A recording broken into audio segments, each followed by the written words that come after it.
Hello everyone, welcome to texture math. आज के session में हम टेक्स्ट से रिलेटेड एक और प्रॉपर्टी कवर करेंगे, जिसमें हम देखेंगे कि किस तरह से हम हमारे टेक्स्ट को डेकोरेट कर सकते हैं या डेकोरेशन के लिए कौन कौन सी प्रॉपर्टीज़ हमारे पास होती है। ठीक है, वैसे डेकोरेशन से रिलेटेड आपको काफ़ी सारी प्रॉपर्टीज़ मिलेगी, तो हम क्या करेंगे, अब हर सेशन में दो दो प्रॉपर्टी को ट्राई करेंगे कवर करना एक सेशन के अंदर, जिससे कि हमारा ज़्यादा टाइम भी वेस्ट ना हो और हमारे को जो भी कॉन्सेप्ट है उसके वो क्लियर हो जाए। तो इसलिए अब हम नेक्स्ट क्या करना है, हमारे को टेक्स्ट डेकोरेशन के ऊपर वर्क करना है। तो आज के सेशन में हम पहले डिस्कस करेंगे टेक्स्ट डेकोरेशन लाइन के बारे में और दूसरा टेक्स्ट डेकोरेशन कलर के बारे में।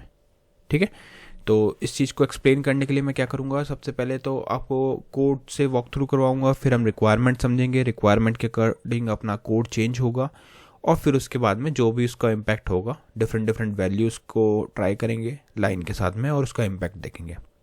ठीक है, बट ये सब डिस्कस करने से पहले जस्ट एक रिकमेंडेशन है कि अगर अभी तक आप लोगों ने पहले वाले सेशंस नहीं देखे हैं तो आप पहले उनको देख सकते हो, क्योंकि ये जो पूरी प्लेलिस्ट है एक प्रॉपर सीक्वेंस और सिंक में है।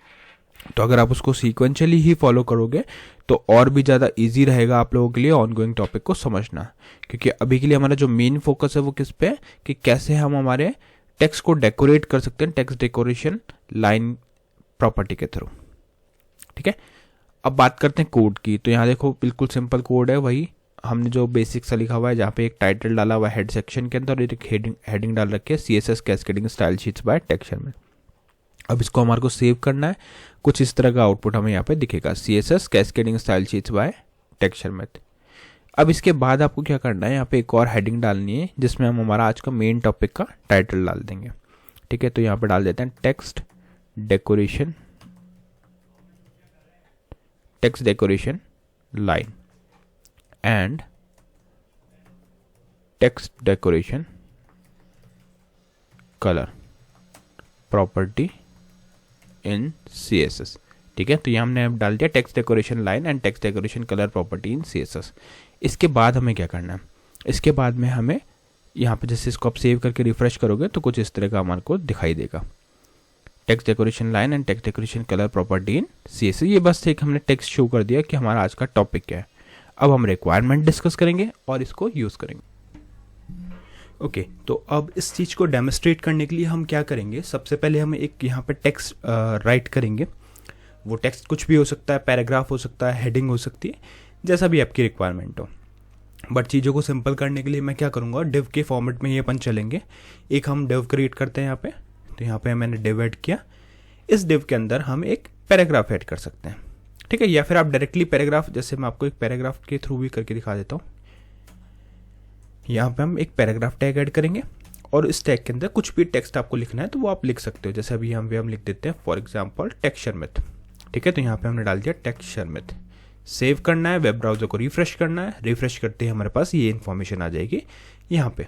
ठीक है, अब हम क्या करेंगे, इसके ऊपर कुछ CSS की प्रॉपर्टीज़ लगाएंगे और उस प्रॉपर्टीज़ के साथ में ही हम देखेंगे कि कैसे हम यहाँ पे टेक्स्ट डेकोरेशन लाइन और टेक्स्ट डेकोरेशन कलर का यूज़ करेंगे। ठीक है, उसके लिए मैं यहाँ पे यूज़ करूँगा इंटरनल CSS। तो यहाँ पे लिख देते हैं स्टाइल के साथ में हम यहाँ पे अब लिखेंगे क्या, बेसिक प्रॉपर्टीज इसकी। तो पैराग्राफ है तो P लिख के, और यहाँ पे अब आप चाहो तो यहाँ पे ID से भी एसोसिएट कर सकते हो, बट अभी मेरे को सिर्फ एक पैराग्राफ के लिए ही अप्लाई करना है, तो मैं यहाँ पे, या फिर बेटर रहेगा कि आप ID से ही इसको एक्सेस करो। अदरवाइज क्या, बाकी कोई पैराग्राफ अगर आप ऐड करते हो फ्यूचर में तो उस पर भी सेम प्रॉपर्टी अप्लाई हो जाएगी। ठीक है, तो यहाँ पे मैंने इसको P1 नेम दे दिया।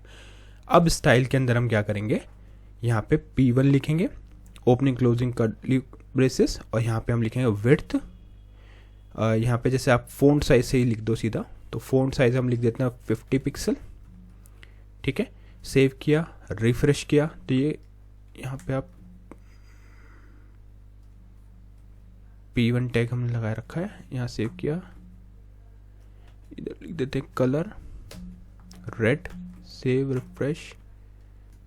ओके, तो अभी इस पे इम्पैक्ट इसलिए नहीं आया क्योंकि हमने ID हम यूज़ कर रहे हैं और ID को हम किसके थ्रू यूज़ करते हैं, सेलेक्टर के थ्रू। तो हैश आपका यहाँ पे होना चाहिए। ठीक है, हैश जैसे ही आप लगा दोगे उसके बाद में ये ID आपके लिए वर्क करेगी और कुछ इस तरह का आउटपुट आपको ला के देगी।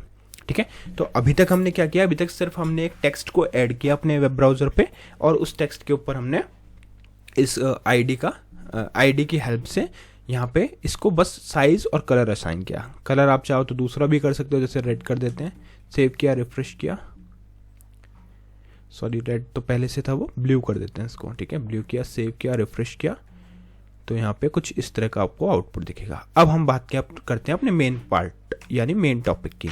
तो उसके लिए आपको क्या लिखना पड़ेगा, यहाँ लिखना पड़ेगा टेक्स्ट डेकोरेशन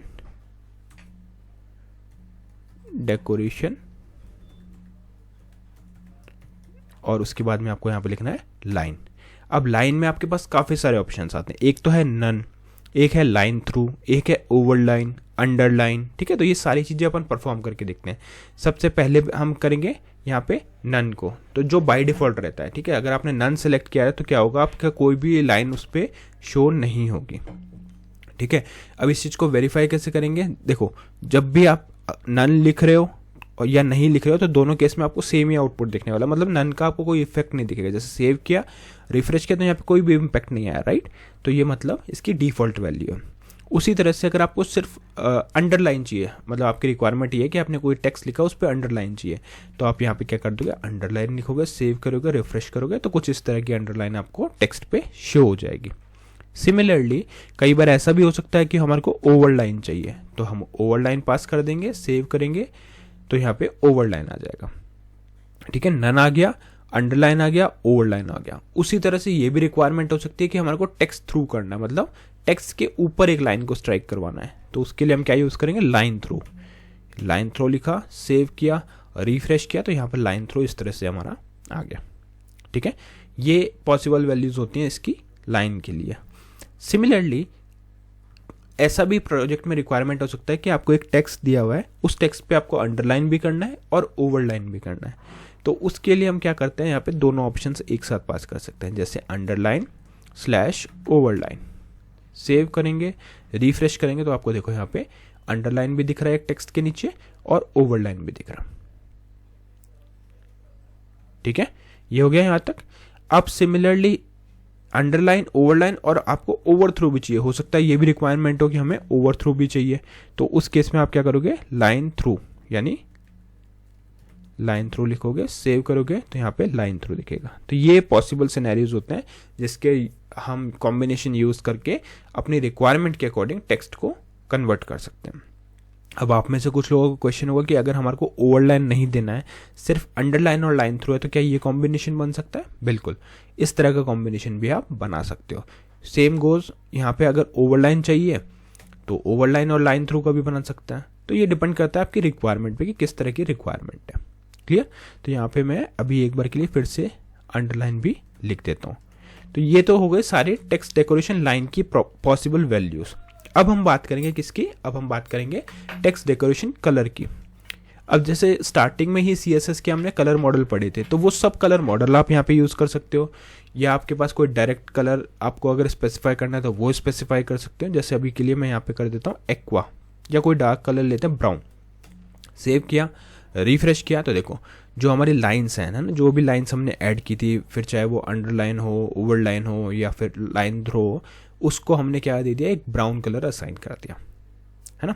तो इस तरह से जब भी रिक्वायरमेंट हो उस अकॉर्डिंग आप यहाँ पे पास कर सकते हो। जैसे येलो कर दें तो सेव करेंगे तो येलो कलर में लाइन आ रही है ना। उसी तरह से अगर हम यहाँ पे रेड करें, सेव करें, रिफ्रेश करें तो यहाँ पर रेड कलर में आपको लाइन्स दिखेगा, ठीक है। तो ये सारी पॉसिबल वैल्यूज होती हैं और उसका इम्पैक्ट होता है जब भी आप क्या यूज कर रहे हो, टेक्स्ट डेकोरेशन लाइन और टेक्स्ट डेकोरेशन कलर। तो डेकोरेशन लाइन में हमने कौन कौन से ऑप्शंस देखे? हमने देखा नन, जो बाय डिफॉल्ट रहता है। फिर हमने डिस्कस किया अंडरलाइन, ओवरलाइन, लाइन थ्रू, है ना। ये सारी चीजें हमने यहाँ पे ट्राई की। अब एक चीज और हम देख सकते हैं, बट वो मे बी हम नेक्स्ट सेशन में भी कवर करेंगे, बट ठीक है, मैं एक बार आपको दिखा देता हूँ। जैसे यहाँ पे, सॉरी यहाँ नहीं, यहाँ पे इसको एज इट इज रखेंगे, सेव करेंगे, रिफ्रेश करेंगे तो ये कुछ इस तरह का आउटपुट हो गया। लाइंस क्या, हाँ, जब आपको प्रैक्टिस करनी है, जैसे अगर आपको कोई भी चीज़ प्रैक्टिस करनी है तो आप क्या करोगे, टेक्स्ट डेकोरेशन लाइन लिख के कॉलन दोगे, फिर जो भी यहाँ पे वैल्यूज आपको दिख रही है वो आप ट्राई कर सकते हो। इनहेरिट, इनिशियल, अनसेट, ये वो वैल्यूज होते हैं जब कोई हायरार्की मेंटेन करी हुई है अपने एलिमेंट्स के अंदर, तब यूज आता है। बट डोंट वरी, वो इतना कॉम्प्लेक्स अभी नहीं करेंगे आपके लिए। सिंपल रखते हैं। जो वैल्यूज़ मैंने आपको शो करी है आप पहले उनको प्रैक्टिस कर लो, क्योंकि ये मोस्टली यूज़ होंगे जब भी आपको कोई रिक्वायरमेंट आती है। क्लियर? तो आई होप आज का ये पूरा सेशन क्लियर हुआ, जहाँ पे हमने डिस्कस किया कि कैसे हम कलर यूज़ करते हैं। कलर में आप पॉसिबल वैल्यूज़ RGB मॉडल वगैरह ये सब भी पास कर सकते हो। जैसे यहाँ पे RGB, तो RGB के अकॉर्डिंग ये कुछ इस तरह का आउटपुट आपको ला के दे रहा है।